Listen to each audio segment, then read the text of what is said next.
Tell us about yourself. Briefly describe your professional interests and experiences. Um, well, my name is Cindy. I started in medicine when I got right out of high school. Started with my CNA and my home health aide license, then went into phlebotomy. Had a nurse who encouraged me to continue my education. Went and got my first bachelor's degree. Then I went to medical school and graduated with my MD. After I graduated, I shortly after I found out I was pregnant, decided to be a stay at home mom. And then after marriage and a divorce, I found I couldn't go back. And so I decided that nursing was going to be the best option for me. And so far, I've absolutely loved it. Where do you see yourself in your career in 2 to 3 years? After I graduate and start working on the unit, I would like to spend 2 years on the unit, increasing my skills, getting certifications.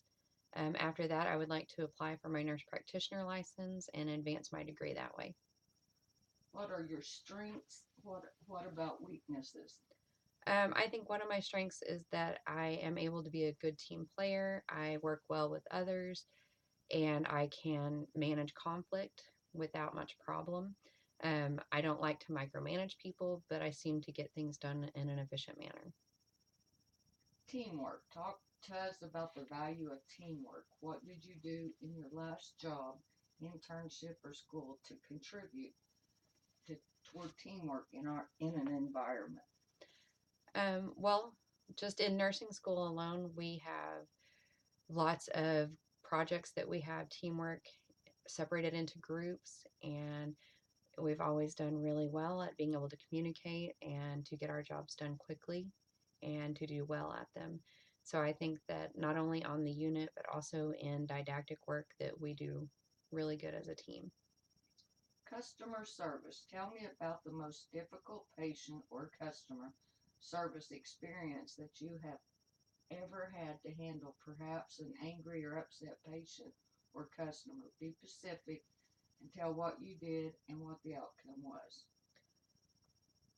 Um, a difficult patient I had at one time was a young man who had issues with erectile dysfunction and did not want to receive care for the embarrassment of this.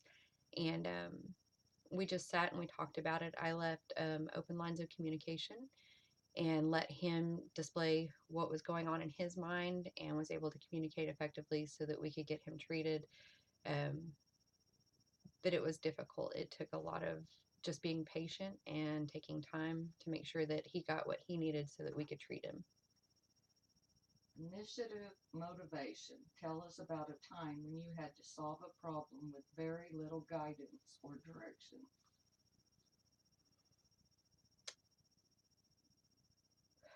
I think that probably just coming onto a new unit or a new group of people that you're working with, you get very little guidance if the team is not very organized. And so you have to effectively manage your time and figure out how you're going to learn all the new things you need to know and be able to incorporate those into the group and be more effective as a team. Time management, prioritization. Please describe a situation that required you to complete a number of things at the same time. How did you decide what was most important? What was the result? Um, I think just like in our AO BSN program, we have lots of weeks where we are inundated with multiple assignments, and you have to sit down and categorize what's the most important when they're due, what's going to have the most value if you can't complete, and you do them by prioritizing them that way. And a lot of times you feel overwhelmed, but if you just tackle it one job at a time, you always get to the finish line. Communication. Tell us about a situation in which you had to speak up or be assertive in order to advocate for a patient or a person or idea in order to get an important point across. Patient advocacy is very important. Um, I remember on the unit as a student, there was a nurse who did not want to take the time to use the translation line. And so I advocated for the patient because I did not feel like she was adequately being communicated with. And I went and got the communication line myself. And with the nurse on board at that point, we were able to discuss treatment options and find out what her opinions were instead of just talk over her and tell her what we were going to do. And that worked out really well for her and with the best possible outcomes.